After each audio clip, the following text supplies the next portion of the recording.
Conexão das 18 horas, com Mamed Leão. Jornalismo de verdade e coragem para mostrar os fatos como eles são.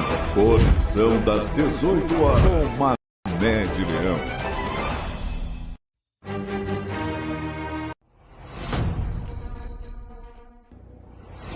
Bom dia, companheiros, Sindicato Metabase, Estamos aqui na porta da mina Boa Vista, os companheiros da Manserv, hoje segunda-feira, movimentação aqui com os companheiros.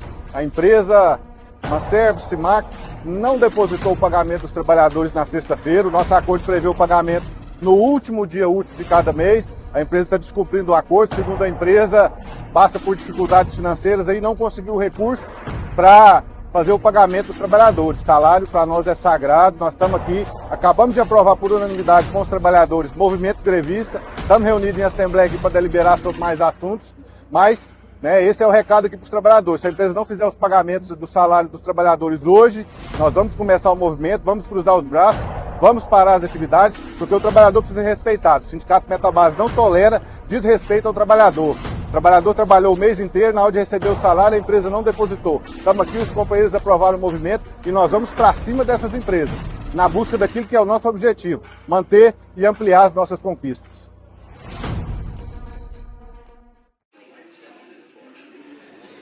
Cara... E agora? SISU não rolou, né? E agora? Não, mas isso não quer dizer que acabou.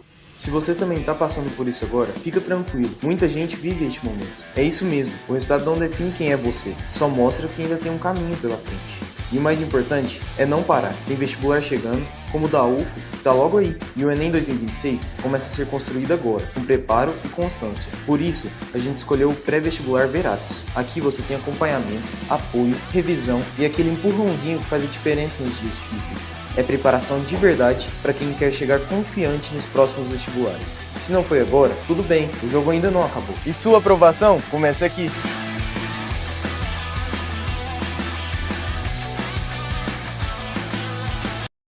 Toda segunda, quarta e sexta, Conexão das 18 horas, com Mamed Leão. Jornalismo de verdade e coragem para mostrar os fatos como eles são.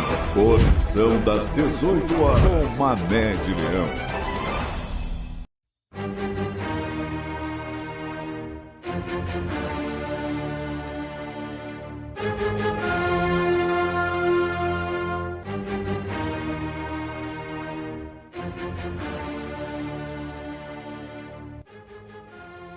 Professor Mamed.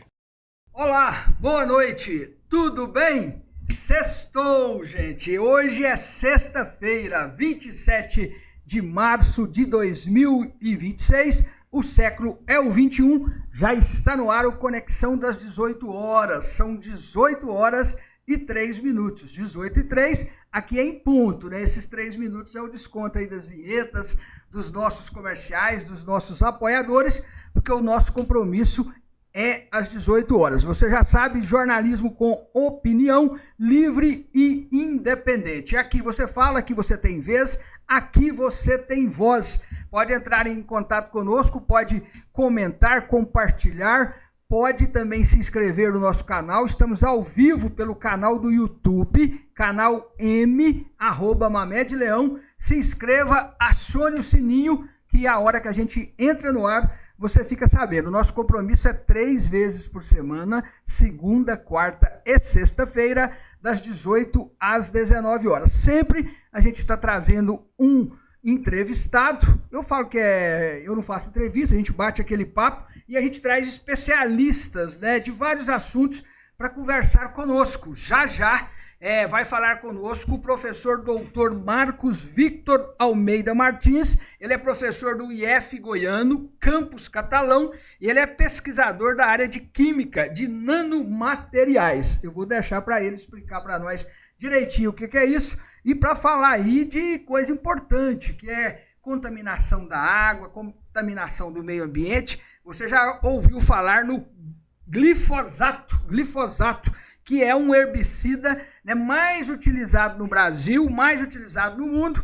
Desde a década de 70, ele está aí sendo utilizado, ajuda muito o agronegócio, ajuda muito aí nas plantações, mas também tem os seus efeitos colaterais, que nós vamos conversar um pouco sobre isso. Hoje, o nosso comentarista também, já ele chegando, professor André Oliveira, com muito assunto importante, muitas polêmicas na cidade esta semana, e claro, aconteceu, vira notícia, a gente coloca no ar para você, porque aqui o nosso compromisso é esse. Eu vou chamar, tudo bem aí com as nossas vinhetas? Nós estamos aqui no estúdio, no Genial Produções, do nosso amigo o José Geni, ele é que coloca essa imagem bonita aqui na tela e esta coisa muito boa, que é essas conversas que nós temos levado ao ar toda semana, 3 vezes por dia. Vamos colocar a vinheta, já chegando o Dr. Marcos Victor Almeida Martins,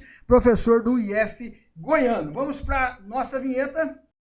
É preciso saber ouvir, é preciso saber discernir. Agora, o comentário preciso do professor André Oliveira. Já o professor André Oliveira chega, porque primeiro nós vamos bater aquele papo aqui com o professor Marcos Victor, ele que é, acima de tudo, pesquisador, né? Já tem aí uma longa trajetória fazendo pesquisa. Ele não é natural de Catalão, não é natural de Goiás, é do Piauí, né? E ele vai bater aquele papo aqui conosco e explicar sobre esse estudo, essa pesquisa que ele está fazendo, realizando, e já é, na verdade, é doutor na área, então tem muito a contribuir conosco. Chega chegando, professor Dr. Marcos Victor, seja bem-vindo ao Conexão das 18 horas. Obrigado por ter aceito o convite, por estar aqui hoje, nesta sexta-feira, 27 de março de 2026. Boa noite, tudo bem com o senhor? Boa noite, professor Mamed, jornalista também. É um prazer enorme estar aqui nesta bancada para bater este papo, para falar um pouquinho de ciência, para falar um pouco aí do ponto específico que você chamou atenção, que é o glifosato. Tá, eu queria que você falasse para nós primeiramente, antes de falar dessa importante pesquisa, desse trabalho acadêmico que você realiza, professor Marcos, eu queria que o senhor falasse o seguinte: o senhor é professor do IF Goiano, campus Catalão, e a gente sabe da importância, tem falado aqui, já trouxe outros professores da UFCAT, de outras universidades. É muito importante, o IF tem um papel importante nesta qualificação, né, dos jovens, nesta instrução dos jovens. É importante que o governo federal continue a investir nos institutos federais?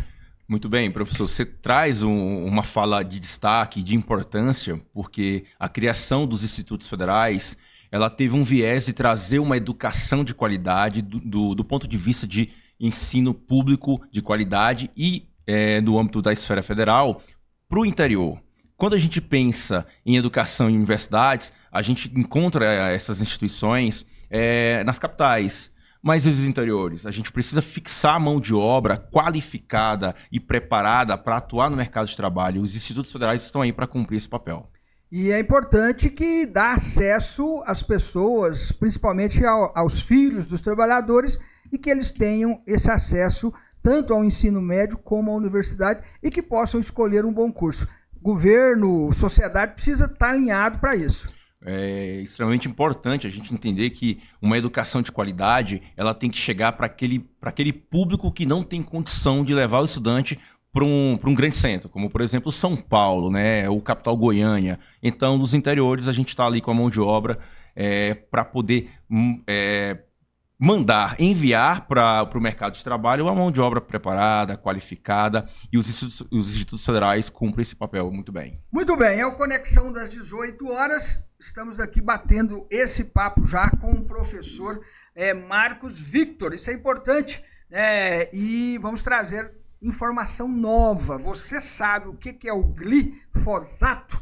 Professor, antes de falar especificamente no glifosato, fala um pouco dessa pesquisa que o senhor vem desenvolvendo aí há anos, né, nesse setor aí da área de química de nanomateriais. Explica para nós, o que vem a ser isso? Muito bem, professor. Você começou falando que eu sou de outra região, né, do Nordeste, do Piauí, então eu nasci em Teresina. Lá eu pude fazer a graduação em Química E ali dentro da minha vivência acadêmica, eu pude ter a iniciação científica. Então, para você que é jovem, que está iniciando aí a sua graduação, fica atento que a iniciação científica é o gás que nos projeta para o futuro no sentido de continuidade acadêmica.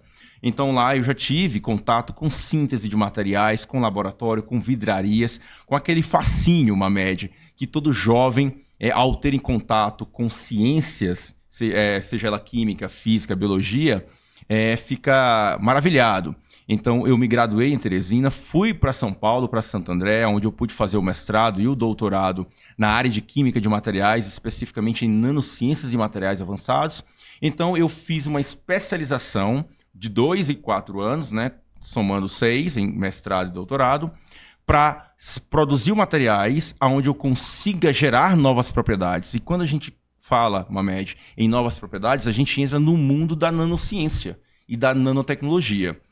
Ao nosso redor, nós já temos produtos tecnológicos que já trazem a nanotecnologia. Por exemplo, alguns sprays, né, desodorantes já tem ali nanosilver, que são nanopartículas de prata, né, e tem outros produtos que já trazem essa tecnologia muito mais próxima. Mas quando a gente se especializa para estudar, desenvolver ali uma tese, propor um experimento, você se aprofunda e consegue entender que materiais podem ser nanomanipulados.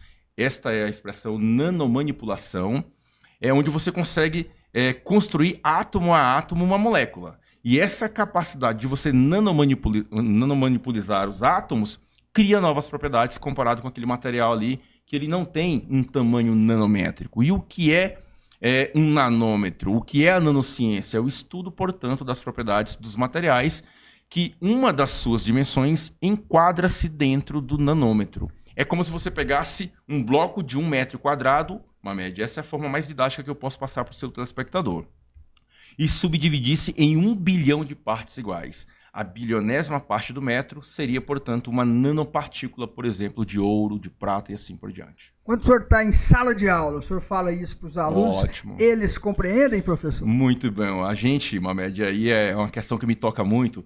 Professor nato tem que saber dar aquela aula motivadora, aquela aula que o aluno, ao concluir, nossa, que aula maravilhosa, que aula cheia de informação. Então, nas minhas aulas, eu sempre faço os meus planejamentos pedagógicos de sala de aula, sempre trazendo ali nuances da teoria e como eu posso fazer a vinculação com a prática, seja trazendo uma imagem ou fazendo uma aula experimental. Então eu sempre abordo o que é a nanociência, o que é a nanotecnologia e como que ela pode revolucionar a sociedade. E desperta muito curiosidade neles, professor? Olha, inclusive agora no nosso campus do IF Goiano, nós estamos por termos os editais de iniciação científica. Você precisa ver, Mamed, a quantidade de alunos que me procuram. Professor, você tem condições de me receber no seu grupo de pesquisa para eu desenvolver uma pesquisa dentro do seu grupo? Então é muito instigante e motivadora. Muito bem. Estamos no Conexão das 18 horas. Hoje é sexta-feira, 27 de março, e batendo esse papo aqui com o professor Marcos Victor,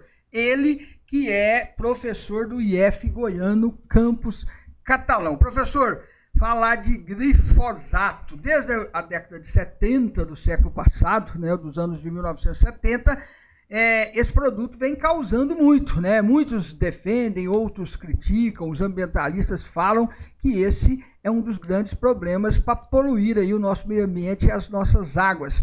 Aonde entra a sua pesquisa que encontra aí com o glifosato? Muito bem, essa foi a principal motivação, né, de estarmos aqui para bater esse papo. Como eu tenho uma expertise em sintetizar o material em tamanho nanométrico e explorar essas propriedades, eu faço a aplicação desse material, por exemplo, para atuar como descontaminante de biomas aquáticos. Como que funciona? Uma nanopartícula, por exemplo, ela tem propriedades ópticas, elétricas e outras muito mais afloradas. Então esse material nanoparticulado, quando entra em contato com uma molécula poluidora ali de um bioma aquático, ela faz um processo de interação química. E essa interação, por vezes, é a catálise na fragmentação de algo que é maior. Então, quando a gente olha uma molécula orgânica ou um metal pesado, ele costuma ter uma massa molecular muito elevada e uma estrutura química complexa. Então, essa molécula que eu sintetizo, ela se aproxima, utiliza a luz do sol, então é uma ação natural do sol, para catalisar o que a gente chama de fotocatálise. Ontem mesmo eu estava com um aluno que eu oriento da UFCAT, que é o Paulo, mandar um abraço para o Paulo Vitor, onde ele mostrava a ação de uma nanopartícula magnética que ela consegue catalisar a degradação de 3 corantes orgânicos na água. Então, como que ocorre a correlação da minha pesquisa com a questão do glifosato? O glifosato é um dos poluentes orgânicos, que é foco da minha pesquisa.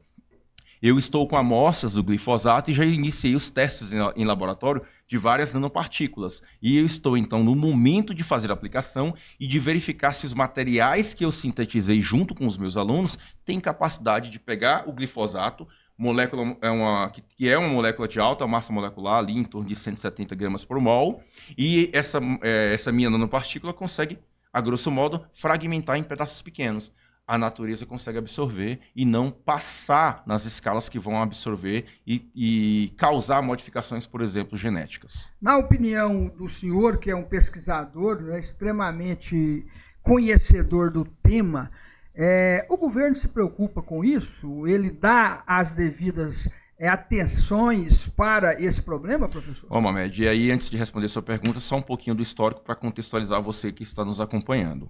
O professor Mamed, então, falou que em 1970 a gente já tinha o glifosato. Muito bem. Em 1950, o Henry, suíço, químico, ele foi quem foi para o laboratório e sintetizou a molécula do glifosato para outros fins, que não era para ser herbicida. 20 anos depois, um químico responsável da empresa norte-americana Monsanto, de nome John, ele conseguiu pegar a molécula do glifosato, que foi desenvolvida dentro de um laboratório, e conseguiu entender que ela tem propriedades de ser herbicida. Em 74 ela foi patenteada, a Monsanto, empresa norte-americana, lançou o herbicida Roundup, e esse Roundup roda o planeta inteiro, com exceções de alguns países que eu vou já comentar sobre a questão de alguns países não permitirem.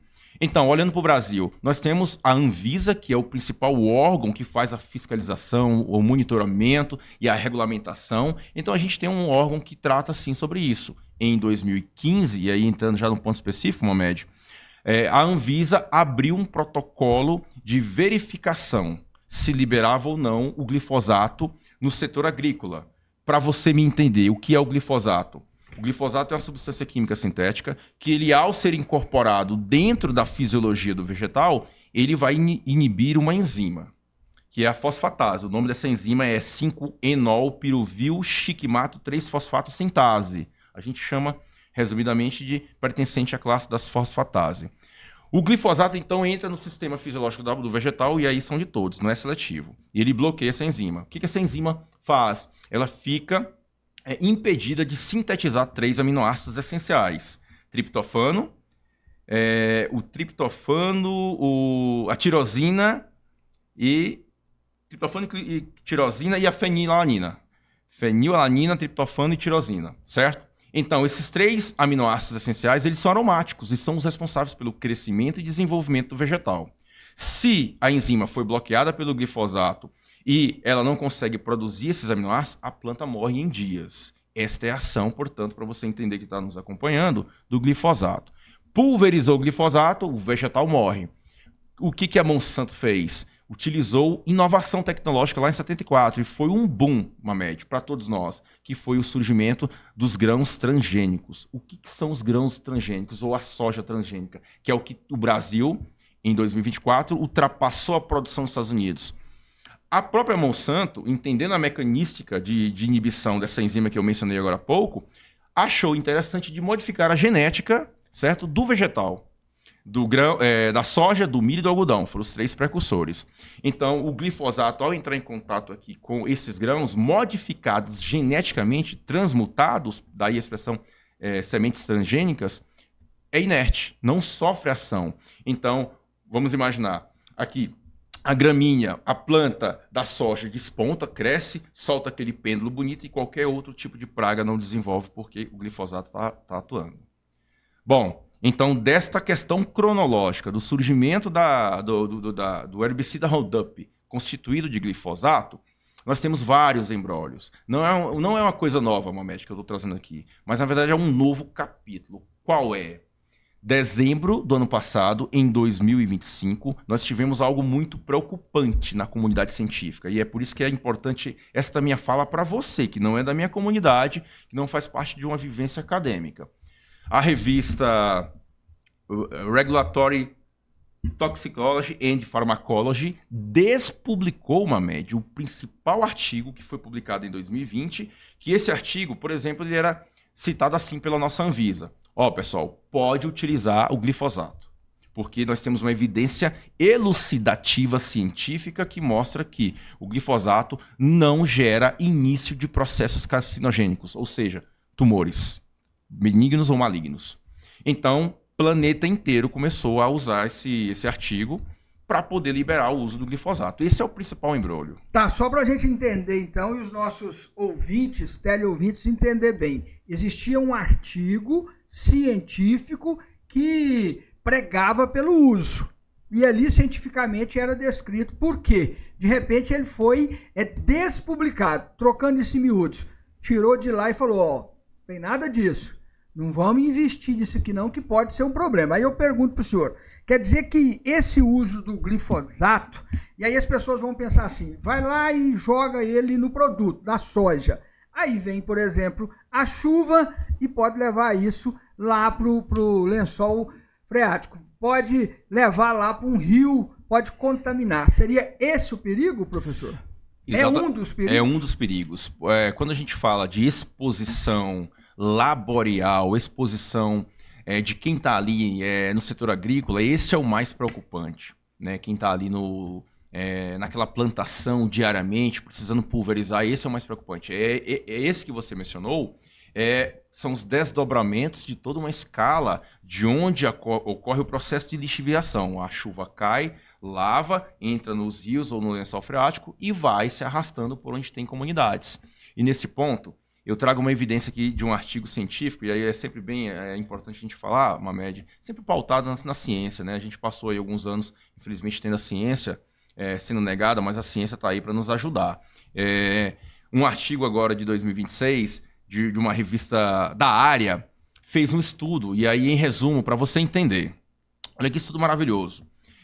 Foi feito então um levantamento das cidades que ficavam ribeirinhas, em Minas Gerais. E esse trabalho foi desenvolvido pela Universidade de Princeton, nos Estados Unidos, em parceria com a Faculdade Getúlio Vargas, pesquisadores dessas duas instituições. Então, foram verificados cidades e povoados que ficavam mais acima de um rio e cidades que ficavam mais abaixo.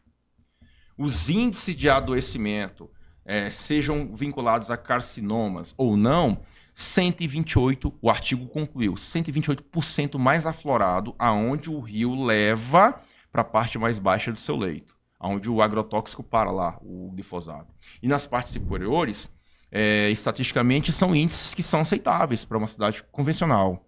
Então, esse artigo ele foi elucidativo em mostrar que aonde está sedimentando a maior concentração química do glifosato, os indivíduos que estão ali naquele meio, eles têm os seus processos de geração de células, no seu processo de síntese afetado, né?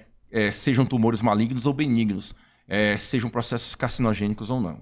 Muito bem, conexão das 18 horas, são 18 horas e 23 minutos, 18 e 23, estamos batendo esse papo interessante, informativo, esclarecedor, com o professor Dr. Marcos Victor Almeida Martins, que é professor do IF Goiano Campus Catalão, é um pesquisador. Eu ouvindo o senhor falar agora desses dois artigos, e eu fiquei aqui imaginando assim, Catalão é uma cidade que se destaca pelo agro.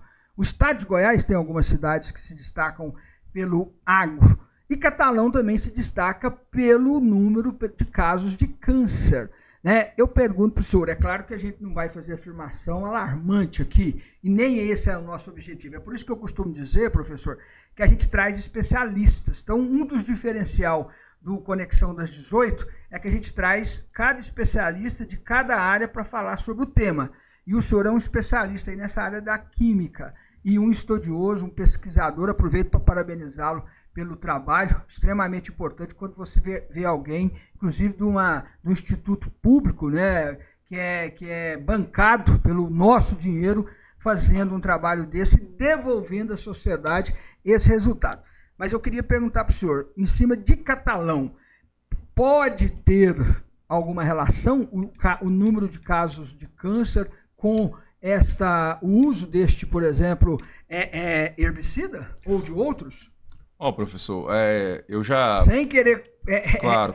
apertá-lo. Não, claro. Bom, eu não fiz estudos assim, mais específicos, né? Aqui sobre Catalão tem alguns levantamentos. Se você entrar em plataformas acadêmicas, existem algumas revisões, alguns trabalhos que fazem estudos, outros mais reduzidos, fazem experimentos, mas o que eu posso falar de Catalão? Nós temos uma questão da mineração também, né? Isso. Então eu já pude participar de uma banca de avaliação de um trabalho, onde a estudante, e aí é interessante essa informação para vocês, a estudante, ela colocou uma espécie de filtro ali em cima, no ar, né, aqui em Catalão, e com uma certa frequência ela remove aquele filtro, como se fosse um filtro de café, né, de papel de café, e ela faz o estudo do particulado.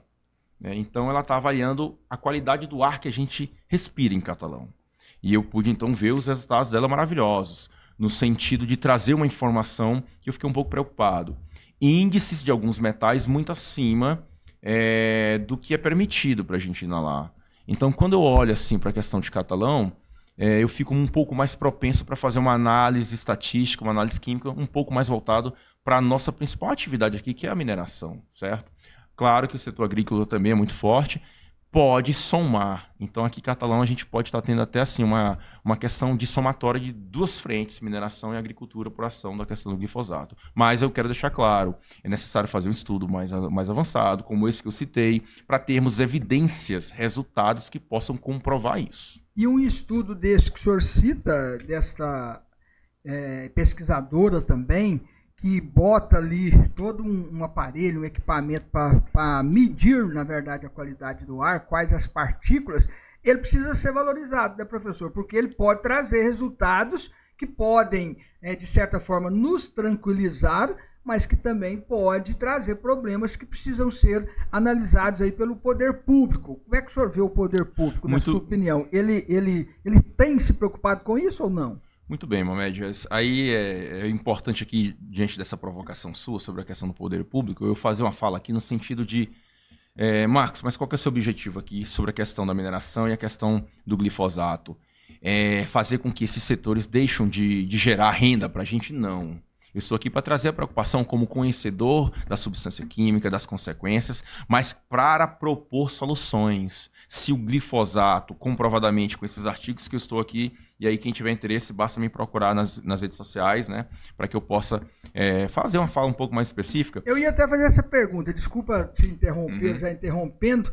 Esse assunto que o senhor coloca hoje é extremamente interessante. Demais. E chamativo. Se alguém quiser aprofundar, falar com o senhor, pode lhe procurar? Estou sempre à disposição. Eu acho que a gente, enquanto pesquisador, e como você falou, a gente é pago pelo governo, pago, né, pelo governo público. Então é o dinheiro que vem do povo, a gente tem mais aqui entregar mesmo e tornar essa fala mais entendível, Mohamed. Não adianta eu publicar um artigo em língua inglesa, com termos técnicos, e ele ficar ali num hall de 6 pessoas. Eu tenho que fazer essa entrega, e aí eu parabenizo você sempre por abrir esse espaço. A população precisa ter uma entrega mais clara, e esse momento aqui está sendo muito importante para isso, né? Resgatando então um pouquinho da questão do glifosato, quero só deixar claro uma questão. Por que foi despublicado o artigo lá de 2020? É importante então essa questão. O editor-chefe da revista, ele viu 2 quebras de lisuras na tramitação por 25 anos. Não sei se você já teve a oportunidade de submeter um artigo para uma revista, mas existem 2 dogmas, que é ética sobre o que está sendo desenvolvido e a lisura do processo. E no caso em questão desse artigo, dos 3 pesquisadores que eu mencionei, que é o Gary, o Ian e o Robert, a revista encontrou que a Bayer, que é a empresa que comprou a Monsanto e é responsável pela produção do glifosato, a revista, através do seu editor, encontrou indícios de que funcionários da Bayer compuseram a escrita do artigo. Então, veja, houve um conflito de interesse. Então, esta empresa grande norte-americana que tem um monte de processos, se você puxar aí na rede, dar um Google, você vai encontrar que existem mais de 65 bilhões de dólares que a Bayer está pagando em processos que as pessoas estão processando porque são jardineiros norte-americanos. Tem um caso muito famoso que se expôs durante um determinado tempo e ele conseguiu comprovar que o câncer que ele desenvolveu foi por trabalhar com o glifosato. Então, o editor-chefe desta revista conseguiu encontrar uma quebra de uma questão de um conflito de interesse. Como que eu vou publicar um artigo para dizer que o glifosato ele não causa processos carcinogênicos, mas lá tem 3, 4 funcionários? Então, inclusive, abriu a Monsanto Papers, uma espécie de CPI nos Estados Unidos. Clica aí no Google, você vai acompanhar e pode verificar. Houve lá uma espécie de CPI sobre essa questão. E isso é gravíssimo. Por quê? Sri Lanka, 2015, foi o primeiro país a proibir o uso completo do glifosato. Países limítrofes ao Sri Lanka também foram no mesmo caminho. Europa, Portugal e Suíça proíbem parcialmente. Brasil, 2015, liberou. E um dos artigos que foram mencionados pela nossa Anvisa foi esse que foi despublicado. Então, a minha fala aqui é o seguinte: nós queremos continuar, Mamed, sendo os primeiros na produção de soja. 2024, nós batemos os Estados Unidos em toneladas. Ficamos como número 1 no planeta na produção de soja transgênica. Nós queremos manter esse pódio, é orgulho para a gente, mas nós queremos também segurança alimentar e segurança na nossa saúde. Então, professor, o que você propõe? Que a Anvisa reative o seu protocolo, certo, de verificação do glifosato a partir deste novo capítulo, que é a despublicação desse trabalho, que era mencionado, ele está chegando a 800 citações, se você puxar aí o trabalho. Tem que reativar o protocolo de verificação do glifosato em função deste novo capítulo para que a gente chegue na proibição completa do glifosato. Em contrapartida, nós temos pesquisadores no Brasil, Mamed, com completa competência de propor soluções alternativas até melhor do que a ação do glifosato. E o senhor coloca uma coisa importante, professor, que ninguém quer que pare o agro, que pare as plantações, que pare tudo isso. Mas tem que ter segurança, né? Tem que ter garantia da saúde das pessoas, porque este é o mais importante. O senhor falando aí na Bayer, eu pensei assim, se é Bayer, é bom. É o slogan deles, exatamente, né? é o slogan. E aí eu vou completar, é bom para eles. Para eles, né? Economicamente. Economicamente deve ser. E para finalizar, professor, eu costumo dizer que quando o papo é bom, passa rápido, já são 18 horas e 32 minutos, mas um papo muito bom, esclarecedor. Nós teremos outras oportunidades para falar desse assunto tão importante. Mas eu ouvindo aqui, pensando assim, tem coisas que o governo, e quando o professor fala Anvisa tem que agir e agir rápido até para dar essa segurança, né, professor? E aí eu queria perguntar, quando esse artigo foi despublicado, a comunidade científica, os pesquisadores devem ter ficaram tudo alvoroçados, assim, pensaram, opa, o que é isso? Foi isso? Isso foi exatamente. Nós estamos há 3 meses deste ato, que eu, que pertenço a esta comunidade, que vou a congressos científicos, né, viajo a São Paulo, Rio de Janeiro, agora estou indo para Curitiba para participar de um congresso específico de materiais, que é a SBPMAT, em setembro. Essa comunidade está sempre atenta, porque a gente tem que estar lendo. Então, essa comunidade científica de pesquisadores da área de materiais que tem o foco na descontaminação de efluentes aquosos foi a primeira que se assustou, né? Então, o pessoal do setor agro vai começar a sedimentar e a receber essa informação um pouco mais filtrada. Por exemplo, quando essa minha fala chegar aí para você que cultiva soja, às vezes vai causar um susto. Então, o que a gente precisa ter? Você me perguntou aí, os órgãos estão fazendo alguma coisa? Nós precisamos, então, em Brasília, e aí eu sei que tem alguns parlamentares que lá em Brasília já levantaram, no início desse ano, essa bandeira sobre a preocupação do glifosato. Nós temos que reverberar esta fala. Qual, Marcos? O glifosato, ele causa, sim. Os estudos científicos comprovam que eles são os principiantes de processos carcinogênicos. Então, nós temos que pedir à Anvisa para se posicionar, abrir um protocolo de reavaliação como foi aberto lá em 2015, que é interessante que em 2015, Mamed, quando foi aberto o protocolo de reavaliação, a OMS, a Organização Mundial da Saúde, soltou uma nota cravando que o glifosato tinha potencial para gerar processos carcinogênicos. Então, mesmo diante disso, o Brasil liberou em função desse artigo e de outros, né? Muito bem, quero lembrar que estamos ao vivo pelo canal do YouTube, canal M, @MamedLeão.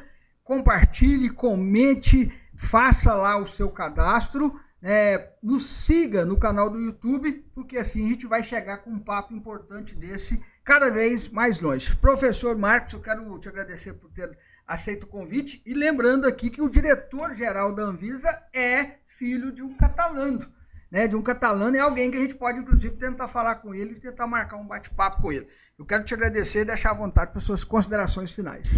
Mamed, é só agradecer o espaço, ao momento da fala importante. O meu objetivo aqui foi de fazer uma fala um pouco de forma mais clara para o seu telespectador, para o seu ouvinte, para quem te acompanha aí nas suas redes sociais, quem está na rádio aí acompanhando a sua frequência, no sentido de que nós temos que estar preocupados com a nossa saúde. Né? A economia precisa estar sempre crescendo, o país precisa disso, mas nós aqui, enquanto pesquisadores, estamos aí para trazer soluções e nos mantermos nesse patamar. Muito obrigado. Eu que agradeço.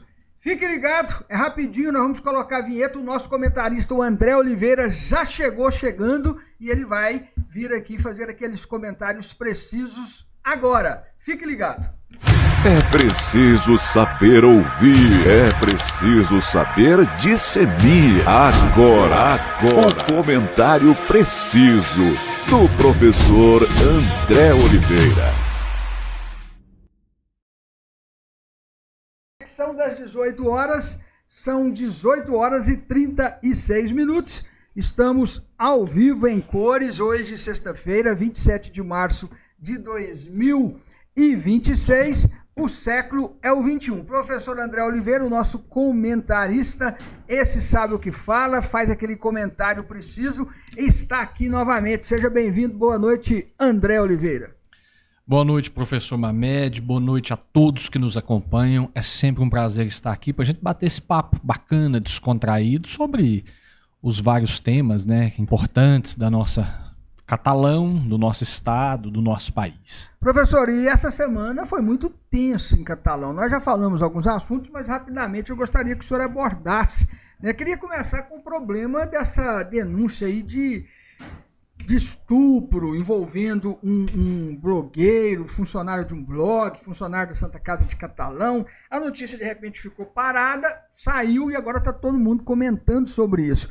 E dentro dessa denúncia desses estupros, há uma denúncia também. Hoje falei inclusive com a mãe do menino, ela estará aqui na segunda-feira gravando uma entrevista, ela quer falar sobre o assunto, e ela me disse: professor, eu quero falar porque o povo não sabe o que aconteceu.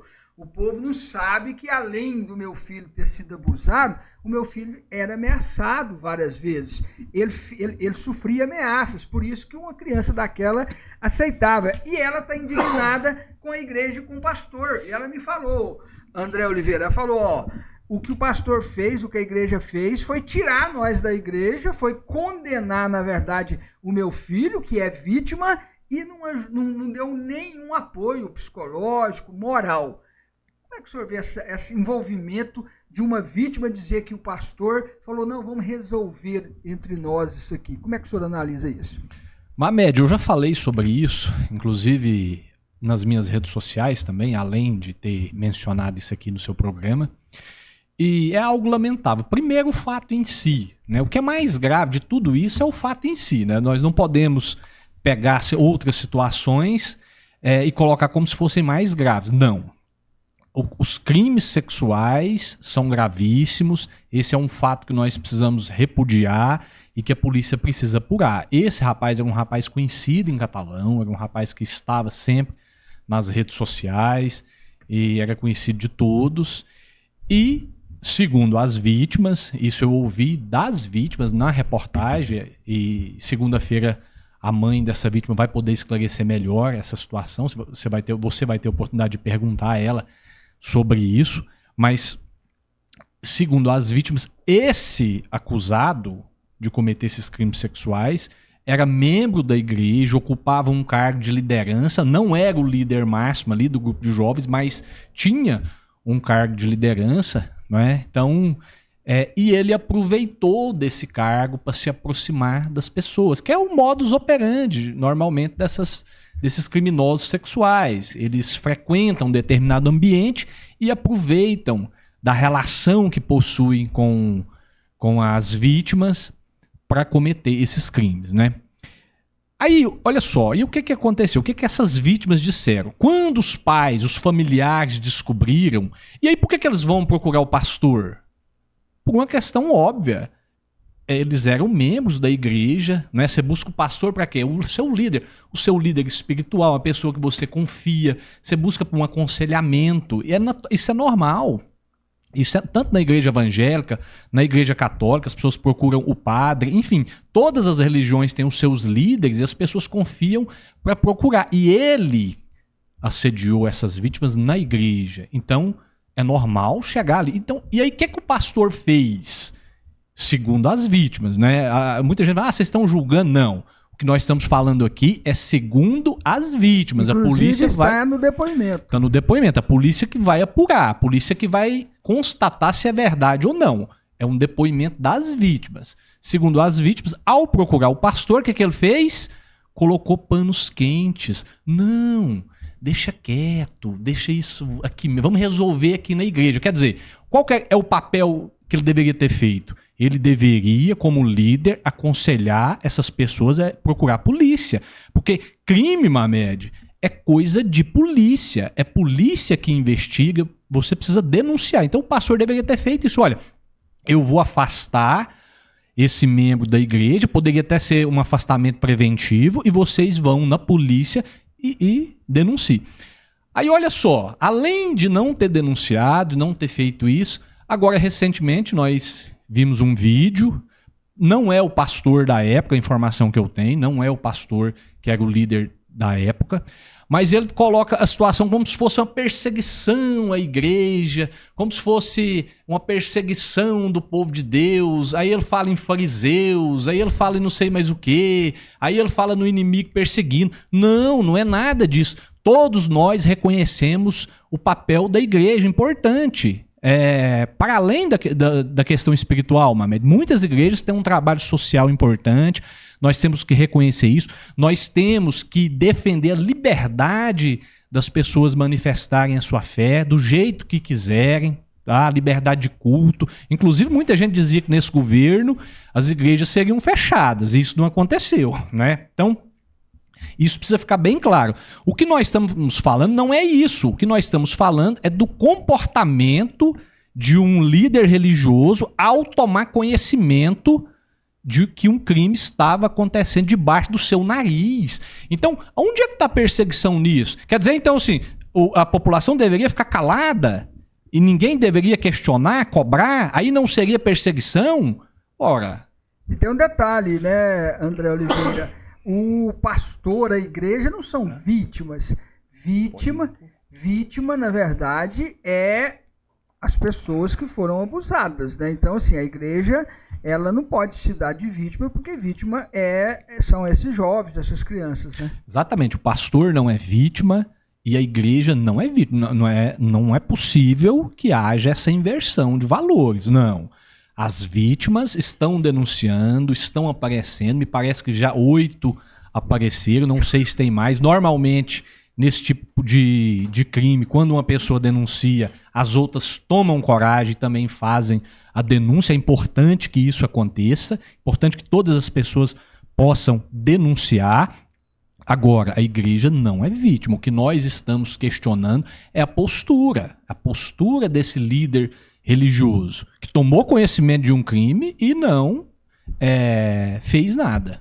Muito bem, conexão das 18 horas, hoje, sexta-feira, 27 de março de 2026. E o nosso produtor está baixando ali a potência do ar, porque tá muito frio aqui, produção. Nós aqui. Eu tô numa tosse, né, aqui. E você sabe, fazer jornalismo com opinião livre e independente tem seu custo. Se você quiser colaborar com o Conexão das 18 horas, o Pix está ali atrás do nosso convidado. É o 6498-444-2665. Vai lá, faz um Pix e ajude o jornalismo independente. André Oliveira, nós não combinamos os assuntos, mas falando de Catalão, teve outro assunto também que tem chamado a atenção, envolvendo as enchentes, as chuvas em Catalão, envolvendo o bairro Pontal Norte, Castelo Branco, aquele viaduto ali nas proximidades do Posto JK. que toda vez que chove agora inunda, inclusive carros são alagados, motos estão sendo levadas e virou um auê. O que o senhor analisa aquilo ali? É um problema, o senhor não é engenheiro, eu sei, mas é um problema que as autoridades precisam ir atrás, resolver, é uma obra nova que não está funcionando. Como é que faz? Professor Mamed, primeiro nós precisamos falar da importância dessa obra, porque eu estudei em Uberlândia e eu ia de ônibus e na época não era duplicado. E esse trecho, ao meu ver, se você pegar de Brasília até São Paulo, esse pedacinho de Catalão até Uberlândia, Araguari, era um dos mais perigosos. Então, assim, a obra é fantástica, é muito bom. Hoje nós vamos para Uberlândia com segurança, para Brasília. A duplicação foi extremamente importante. Agora, o que está acontecendo ali no perímetro urbano, naquele trecho entre o JK e o bairro Pontal Norte, é um dos maiores absurdos que eu já vi, né? A população não merece isso, é preciso resolver. E assim, eu não sou engenheiro, não sou da área. Se eu estiver falando bobagem, alguém que é da área pode corrigir. Acho até que é bom, uma ideia para convidar alguém, um engenheiro, alguém que entende desse assunto, para falar. Eu sugiro até o Leonardo Martins, uma sugestão que eu te dou, professor, para convidá-lo, ou pode ser um outro também, para falar de forma mais precisa, mais técnica, mas eu entendo que é um problema de engenharia, que pode ser resolvido, né? E já tem muito tempo, e a população está sofrendo com esse problema, né? Então eu quero acreditar que agora, finalizando as chuvas, e esse problema vai ser resolvido. Então, assim, é um problema que o prefeito Velomar já esteve lá, ele precisa chamar o deputado Zé Nelto, ele precisa chamar o deputado Jamil, ele precisa chamar outras autoridades, o ministro esteve aqui, o Renan Filho, ele precisa ir lá e falar, olha, Renan, você esteve em Catalão, inaugurou aquela obra, uma obra importantíssima, mas uma parte da população está sofrendo porque chove, alaga. Eu vi ontem um carro encheu de água, teve que empurrar, um motociclista caiu.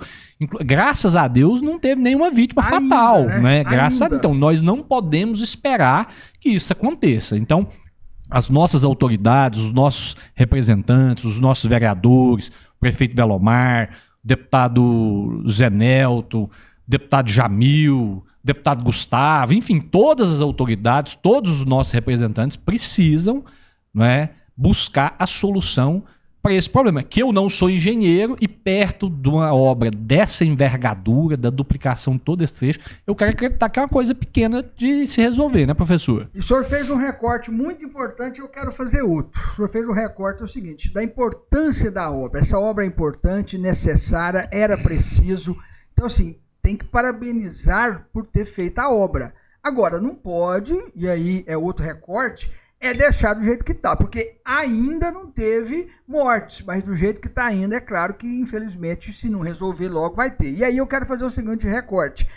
O prefeito Velomar Rios, ele agiu, ele juntou com o José Nelto, deputado federal, com o Jamil Calife, deputado estadual, e foram atrás para resolver o problema. O que eu entendi é que eles pensaram que estava resolvido, como muita gente pensou. Aí veio essa chuva e mostrou que não foi resolvido. Então tem que fazer novamente.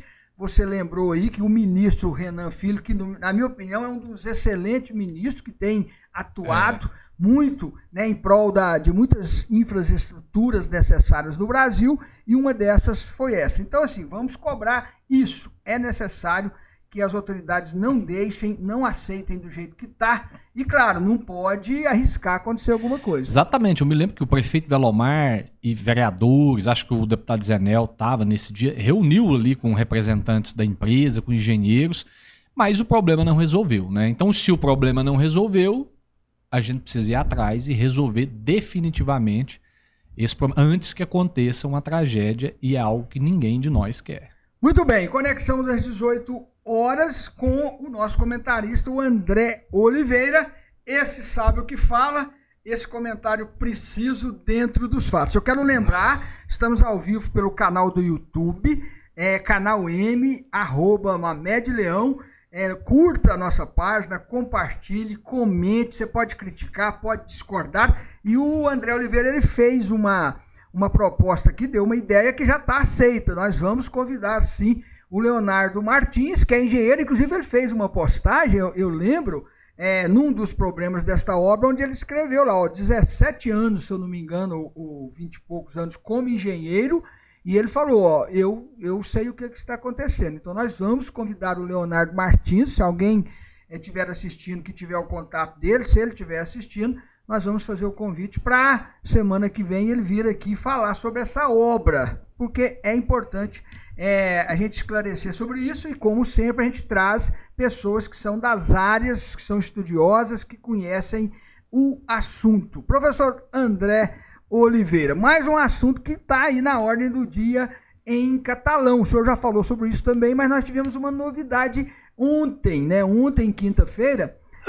nós tivemos uma novidade. O presidente da OAB, Tadeu Aguiar, enfim, falou sobre esse processo envolvendo o advogado Michel Lacerda Bento. Michel Lacerda Bento, que é acusado aí de aplicar vários golpes. Como é que o senhor analisa? Está fluindo? Vai dar alguma coisa? Todo mundo me manda mensagem, André, e fala assim, isso vai ser mais um caso que não vai dar nada. O senhor acredita que não vai dar nada? Ou com esse pronunciamento do Tadeu Aguiar, embora ele não fez uma coletiva, ele não chamou todo mundo, mas ele pelo menos saiu da toca. O senhor acredita que vai dar em alguma coisa? Mamed, foi importante a manifestação do doutor Tadeu, presidente da OAB aqui em Catalão. Por quê? Porque os advogados estavam cobrando essa manifestação no grupo, porque eu já disse aqui, o próprio Tadeu disse hoje, e eu tenho certeza que o senhor concorda, que a grande maioria dos profissionais são sérios. Então, quem é sério fica preocupado, porque estava todo mundo sendo colocado na mesma vala, na vala comum. E foi importante esse pronunciamento do Tadeu para demonstrar que ações estavam e estão sendo feitas. Né? Ele está em contato com o delegado de polícia, ele está em contato com o Ministério Público, ele está cobrando, e ele falou isso hoje, do Tribunal de Ética e Disciplina da OAB, que fica em Goiânia. Eu quero acreditar que isso não vai virar pizza. Não é? Eu quero acreditar que... E cuidado, se virar pizza, tem umas pizzas aí que não são recomendáveis. Se virar pizza, que seja uma pizza boa, então.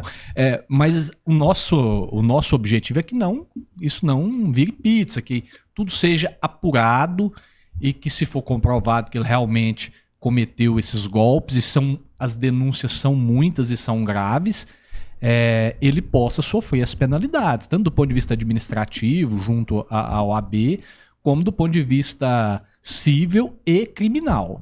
O senhor falou aí de uma, não sei se a palavra foi comissão de ética. Tribunal de Ética da OAB. É esse tribunal que julga. Que tem o poder para, por exemplo, suspender uma carteira de advogado, fazer esse tribunal. Esse órgão. Agora, isso tem um julgamento. Né? Isso não pode ser só chegar lá e falar assim, tira a carteira do... Não funciona assim. Deve ser muito complicado fazer isso. Até porque o advogado em questão, ele tem o direito de se defender. Ele tem todo um processo, todo um trâmite que tem que ser cumprido, e não é simples assim. O que eu percebi é que, diante da gravidade, da quantidade de denúncias, estão buscando uma suspensão cautelar, suspender provisoriamente até que seja julgado todas essas denúncias. Muito bem, conexão das 18 horas. André Oliveira, o nosso comentarista. Eu vi uma matéria, o senhor também deve ter acompanhado, e foi no dia de ontem, no decorrer da semana, estava em questão, que é a questão de limitar, o valor do salário dos juízes, inclusive dos próprios ministros, o tal do penduricalho, que vai aumentando ali, cria penduricalho. Cria aquilo ali e vai aumentando o salário, na verdade. Agora é só em 70% do valor do salário. Já é muito, né? Não é estranho também essa decisão, não? Assim, não teria que acabar, na opinião do senhor, ou não tem jeito de acabar? Como é que foi isso? Explica para nós. Professor, no Brasil existe... Penduricalho, né? Penduricalho. Existe uma casta de servidores, né? Uma nobreza, digamos assim, como se fossem os nobres do serviço público, que ganham muito bem, que recebem salários astronômicos. E aí a gente precisa abrir um parêntese. esses servidores, até pela função que exercem, pelo cargo, pela importância, eles merecem ganhar bem. Um magistrado, eu não tenho dúvida que o magistrado precisa ser bem remunerado, ele precisa ter autonomia no seu trabalho, não só ele, até, imagina o caminho que ele trilha até chegar à magistratura, a gente sabe que não é fácil, o magistrado e outros servidores, não é? Agora, não pode ser um negócio sem fim, sem limite. No Brasil, 80% da população vive com até 2 salários mínimos. Eu ia perguntar isso agora. Se 47 mil reais é um bom salário? Então, assim, é um bom salário. Só que, veja, em determinadas situações, é preciso ter um reembolso. Às vezes o magistrado trabalhou a mais e realmente trabalha porque está abarrotado, os fóruns. Às vezes ele foi transferido para uma comarca, ele tem que atender uma outra comarca. Então, eu acho que tem algumas verbas que precisam... que ele precisa receber como forma de reembolsar, não tem problema. Agora, o que nós estávamos vendo, Mamed, é magistrados e outros servidores recebendo 100, 200, 300, até R$1 milhão. E a população não compreende isso, porque se existe um teto, como que um magistrado, um juiz vai receber 300, 400 mil? Então não é razoável quando você pensa no país. Eu vi, inclusive, uma nota da Associação de Magistrados questionando que eles têm muito trabalho e vai ter uma queda, existe uma defasagem salarial. Tudo bem, você tem as instâncias para poder lutar por salário maior, você tem que cobrar mais concursos para a magistratura, para outros servidores. Você não pode simplesmente, porque sei lá, numa canetada resolver o problema. Então não funciona assim, porque não funciona para as outras pessoas, não funciona para o senhor que é servidor público, não funciona para mim que sou servidor público. Então por que tem que ser assim? Então eu acho que limitar isso já foi um bom começo. Até que o Brasil possa legislar efetivamente sobre essa matéria, o Supremo já teve um bom começo. O senhor acredita que pode ser um primeiro passo? Pode ser um primeiro passo, já foi um começo, limitou ali a 70%. Então, quer dizer, não vai poder passar de R$32 mil esses penduricalhos. E o senhor arrematou muito bem, né? Eu até vi eu não me lembro agora, um dos ministros que argumentou nesse sentido, na defasagem salarial deles de mais de 50%. Aí eu pensei, se o deles está defasado em 50%, imagina o nosso de professor, o servidor público, o trabalhador comum, normal, que ganha aí um salário mínimo. Então, como é que faz? E tem que deixar claro, professor Marete, são servidores que devem ter e merecem o nosso respeito, prestam um serviço extremamente importante, tem que ganhar bem. Não é isso que está sendo discutido. O que está sendo discutido é uma coisa que não tem limite. Né? Aí você vê tribunais pagando 300, 400 mil. Aí, eu penso que assim, até entre eles fica esquisito. O cara fala, o outro ganha 300, eu estou ganhando 40. É claro que tem ali a justificativa. Eles têm justificativa, decisões judiciais, verbas pretéritas. Eu posso usar uma justificativa para pedir nosso diretor aqui para melhorar meu salário, viu, diretor? Porque eu estou ganhando pouco aqui, o senhor pode melhorar. Professor André, o tempo já está esgotando, mas eu queria que o senhor falasse também, né, hoje, sexta-feira, né, sexta-feira, 27 de março, o Lula, ontem, na quinta-feira, ele esteve em Goiás, aqui em Goiás, em Anápolis, né, reinaugurando, inclusive, uma indústria de carros, né, uma empresa de carros ali em Anápolis, né, que é muito famosa aqui no Brasil todo e que vem criando muitos empregos. E o presidente Lula foi lá, inaugurou, fez toda aquela praxe, aqueles discursos, muita gente presente, tal. E saiu essa semana também pesquisas que mostram aí já um empate técnico, algumas mostram o Flávio Bolsonaro no segundo turno na frente do Lula, outras mostram o Lula. Como é que o senhor está vendo isso para finalizar? Vai ser uma disputa acirrada entre Flávio Bolsonaro e o presidente Lula? Ou é só o começo? Pode mudar muitas coisas ainda? Eu acho que vai ser acirrada. Vai ser uma disputa acirrada. Pode mudar muita coisa ainda, mas eu não tenho dúvida que vai ser uma disputa muito próxima.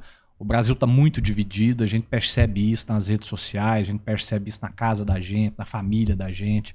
Então eu acho que vai ser uma disputa muito acirrada. O senhor continua apanhando nas redes sociais com alguns vídeos ou o povo está mais calmo com o senhor? Professor, quem tem opinião apanha, né? Se eu gravo um vídeo, assim, eu não costumo ofender ninguém, não é? Eu não vou na página de ninguém fazer comentário, mas as pessoas vêm e ofendem. Quando é um comentário que a pessoa discorda de você, não tem problema. Isso é normal, faz parte do debate. Agora, o que tem de ofensa, de xingamento, é um absurdo, né? Então, mas é isso, quem tem opinião está sujeito a receber críticas. É lamentável, né? Algumas pessoas que vão lá e colocam esses assuntos, não gosta, não sei nem por que comenta, né? Não sei nem por que entra, né? Parece que está muito aflorado, como você falou, muito dividido, e a tendência, nós estamos aí há 7, 8 meses das eleições, a tendência é que isso piore, né, professor?